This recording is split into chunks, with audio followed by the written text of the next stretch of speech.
राजाओं का पहला ग्रंथ अध्याय 19।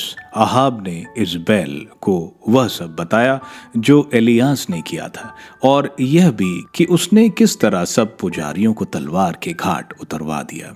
उस पर इजबेल ने एक दूत भेजकर एलियास से कहलवाया, यदि मैं कल इसी समय तक तुम्हारे साथ वही नहीं किया जो तुमने उन लोगों के साथ किया, तो देवता मुझे कठोर से कठोर दंड दिलाए। इस पर एलियास भयभीत हो गया और अपने प्राण बचाने के लिए यूदा के बेरशिबा भाग गया। वहां उसने अपने सेवक को छोड़ दिया और वह मरुभूमि में एक दिन का रास्ता तय कर एक झाड़ी के नीचे बैठ गया और यह कहकर मौत के लिए प्रार्थना करने लगा, प्रभु बहुत हुआ, मुझे उठा ले, क्योंकि मैं अपने पुरखों से अच्छा नहीं हूं। वह झाड़ी के नीचे लेट कर सो गया, किंतु एक स्वर्गदूत ने उसे जगाकर कहा, उठिए और खाइए। उसने देखा कि उसके सिरहाने पकाई हुई रोटी और पानी की सुराही रखी हुई है। उसने खाया पिया और वह वहीं लेट गया। किंतु प्रभु के दूत ने फिर आकर उसका स्पर्श किया और कहा, उठिए और खाइए, नहीं तो रास्ता आपके लिए अधिक लंबा हो जाएगा। उसने उठकर खाया पिया और वह उस भोजन के बल पर 40 दिन और 40 रात तक ईश्वर के पर्वत होरेब तक पहुंचा।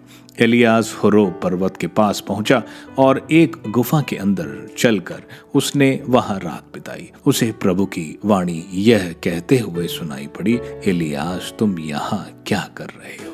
उसने उत्तर दिया, विश्वमंडल के प्रभु ईश्वर के लिए अपने उत्साह के कारण मैं यहाँ हूँ। इजरायलियों ने तेरा विधान त्याग दिया, तेरी वेदियां को नष्ट कर डाला और तेरे नबियों को तलवार के घाट उतारा। मैं ही बच गया हूँ और वे मुझे मार डालना चाहते हैं। प्रभु ने उससे कहा, निकल आओ और पर्वत पर प्रभु के सामने उपस्थित हो जाओ। तब प्रभु उसके सामने से होकर आगे बढ़ा।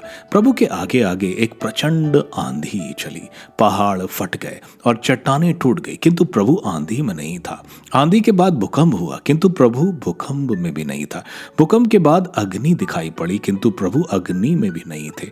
अग्नि के बाद मंद समीर की सरसराहट सुनाई पड़ी। एलियास ने यह सुनकर अपना मुख चादर से ढक लिया और वह बाहर निकलकर गुफा के द्वार पर खड़ा हो गया।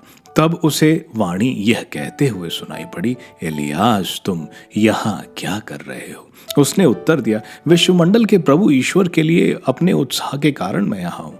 इजरायलियों ने तेरे विधान त्याग दिया, तेरी वेदियों को नष्ट कर डाला और तेरे नबियों को तलवार के घाट उतार डाला। मैं ही बच गया हूँ और वे मुझे भी मार डालना चाहते हैं। प्रभु ने उससे कहा, जाओ, जिस रास्ते से आए हो उसी से दमिश्क के मरुभूमि लौट जाओ।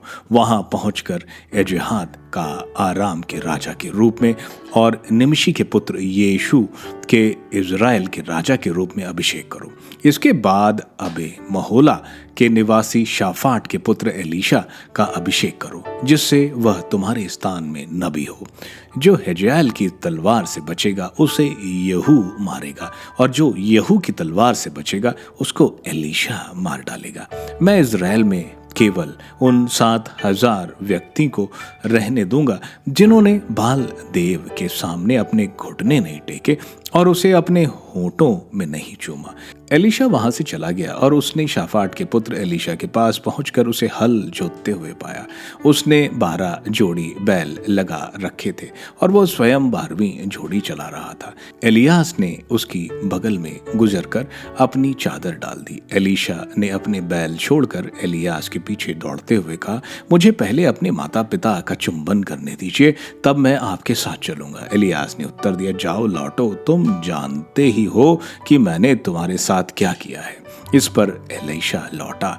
उसने एक जोड़ी बैल मारा, हल्की लकड़ी जलाकर उनका मांस पकाया और मजदूरों को खिलाया। मजदूरों के खाने के बाद एलीशा उठ खड़ा हुआ और एलियास का नौकर बनकर उसके पीछे हो लिया।